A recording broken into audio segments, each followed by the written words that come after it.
message. If you're wondering why I'm dressed like a nurse, it's because I am one. I really care more than anything about two things. That's health and education. And I am here to make sure you get as much of both of those as you can for as free as possible. And today we're gonna do a little bit of an intro to keeping backyard quail. We're raising some hens for eggs. So these are our ladies right here. We've got, this is a repurposed rabbit hutch and they're living on 2 levels. It's pretty darn dirty right now because we had a hurricane and it has not had a good clean out since then. But we have, each level is about 4.5 square feet, and for the quails, these are Jumbo Brown Coturnix Quail, and they want to have at least 1 square foot per bird. So we've got 6 altogether in what amounts to about 9 square feet in here, 4.5 on the top and 4.5 on the bottom. So right now we have one lady quarantined because she was an escape artist. Let's go ahead and pull her out. Hey, Professor Sprout. We're gonna take a little look and see what's going on with you today, huh? I'm sorry, sweetie. I know. I love you so much. I know, you're so quick. Okay, so here's Professor Sprout. She went on a little adventure last night. Yeah, she did. And she got a little banged up. So she's looking better this morning, but you can see there in the back, she got scraped up. Oh, that's okay. I'm sorry, I'm not gonna keep you for very long. So right now she's being quarantined away from the other ladies because they can be a little bit mean to each other. When they see that one of them has been injured, especially if there's any bleeding, they can smell that and they might want to attack. So we went ahead and closed the flap so that usually the 2 levels, whoop, okay, you can go back, I'm sorry. Usually the 2 levels are accessible. You can see in here, there's a ramp that you can take to get from the top level down to the bottom. But we've closed that up so that she can have her privacy while she's recovering a little bit up on the top floor. So all the other 5 of our ladies are downstairs right now.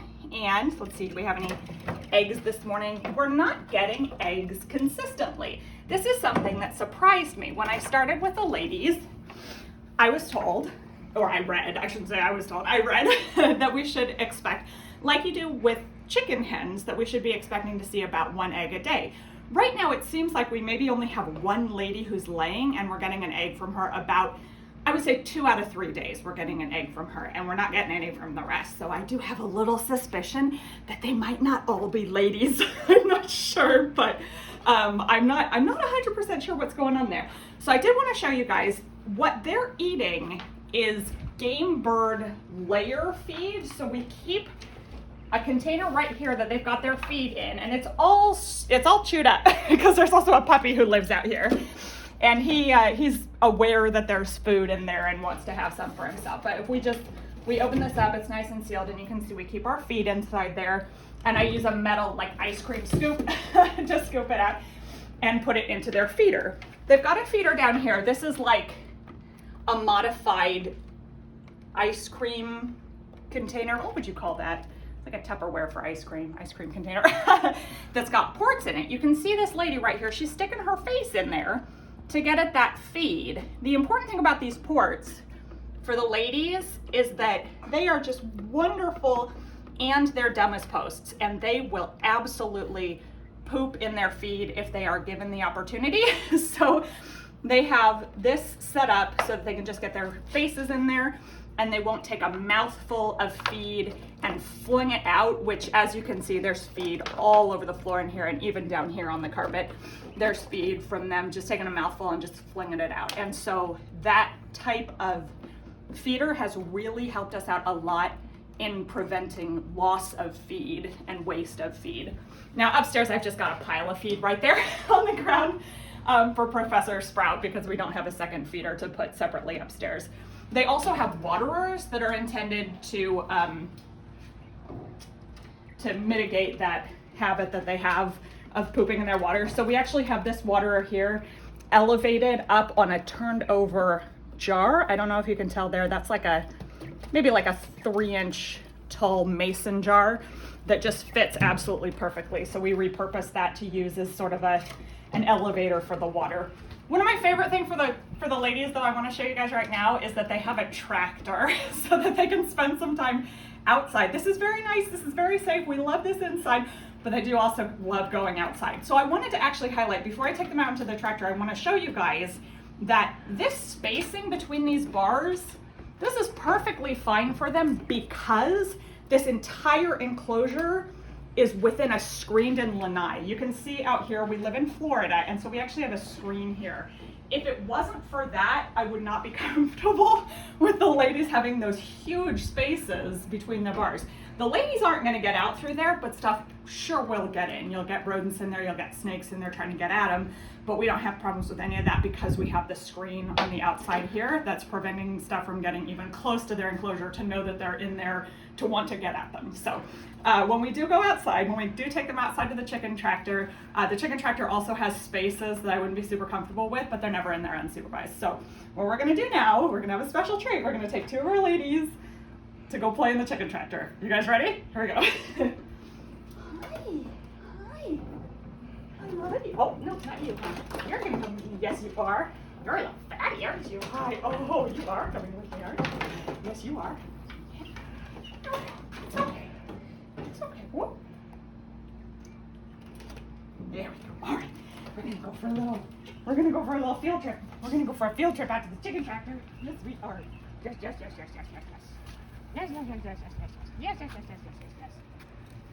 All right, here we go. Here we go, guys. Yes, I know, huh?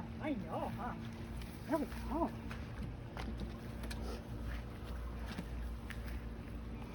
The wood on the chicken tractor is also somewhat swollen from the storm. We just had 2 hurricanes in 2 weeks. We had Hurricane Helene and then Hurricane Milton immediately right afterwards. So the chicken tractor obviously got taken inside to the garage when the worst of it came by, but it has been incredibly wet. So this is swollen and this is not actually closing all the way here. Normally this would close all the way, and then there's also a secondary here that I can use to get the ladies in and out. Now you can actually see, if you take a close look at what's going on down there right now, you can see why they love the chicken tractor so much. You can already see this lady right here is burrowing down into the dust. They love to take dust baths. That's part of how they keep clean. And here in Florida, we have this wonderful sandy dirt that they just adore. Are you fluffing up? You're making yourself so big so we know how powerful you are. You're so big. You're so big. Everybody should fear you, huh? So they take their little dust baths out here. They love that. And they also go picking and pecking around for buggies in the dirt. That supplements their feed. They also love to eat the grass seeds right off the plants.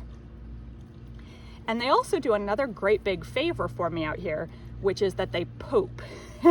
And their poop, of course, is fertilizing the garden bed. We don't have a heck of a lot of veggies right now, but we do have something going on over here. Let's take a quick look at this. Down here in the corner, we have some sweet potatoes coming in, and they are coming in very nicely. Look at this.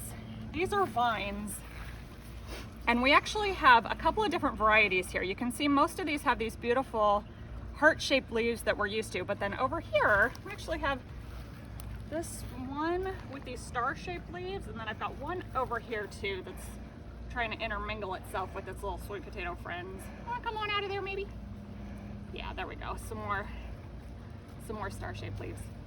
So I got a variety pack off of Etsy, which is one of my favorite things to do because I like throwing spaghetti at the wall to see what sticks.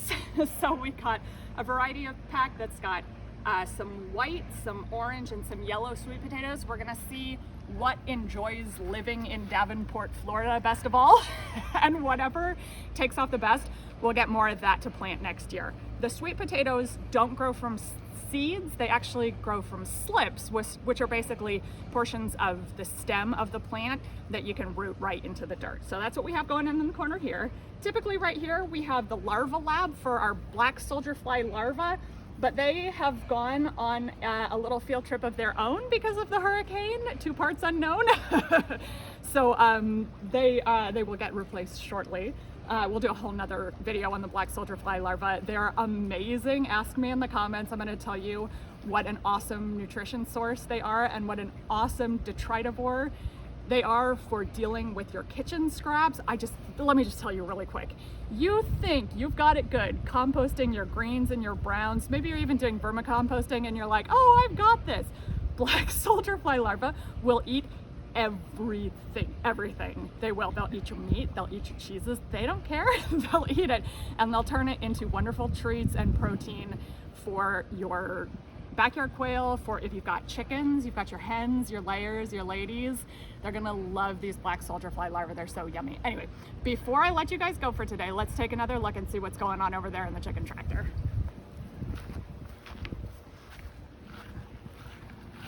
Oh, hello. Who's in there? You can't hide from me. I can see you wiggling. Yeah, that's pretty good down there. Don't you like it there? Don't you like it there? Ooh, a little grasshopper came in to visit. I don't know if you can see him. I think he might get at. We'll see. And is anybody hiding in here? I think our other lady might be hiding. Hello, hello. Are you so big? You're so big, huh? Yes, you are. All right, so we'll give him some more time out here. And again, because of the gaps in the bars here, we're definitely keeping a close eye on them. One of my favorite things to do here is I'm in graduate school. And so I bring my laptop out here and I just set up, I put whatever my readings are for the week, and I just sit here, I do my readings and I chill with them, and everybody just enjoys a little bit of sunshine, not too much. We get our vitamin D, soaking that up for free. And they love it. What can I say? They love it. Anyway, thank you so much for watching. Thank you for spending time with me today. I love seeing you guys here on the channel. Please like and subscribe. You know I love you. Mwah. Bye.